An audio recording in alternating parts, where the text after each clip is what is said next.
You all, there's been times in my life I've jumped from job to job, place to place, and I was searching and searching and searching and didn't know what to do or exactly where I was going. I just knew where I was. I wasn't satisfied. So I would run here and I would run there, not having a clear destination. I discovered that I was running from the vision, from the blueprint God laid out for me. At least I thought I was. You see, because in everything that we do, God has a plan for our life. And we may not discover it when we're in the trenches going through stuff, but God has a plan, and his word won't come back void.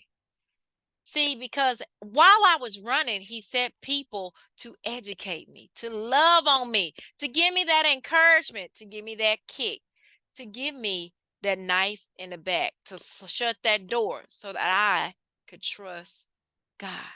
I could trust his word. I could trust the blueprint, the plans for my life and for my business.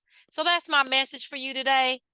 Trust the plans or the business blueprint for your life, aka your business.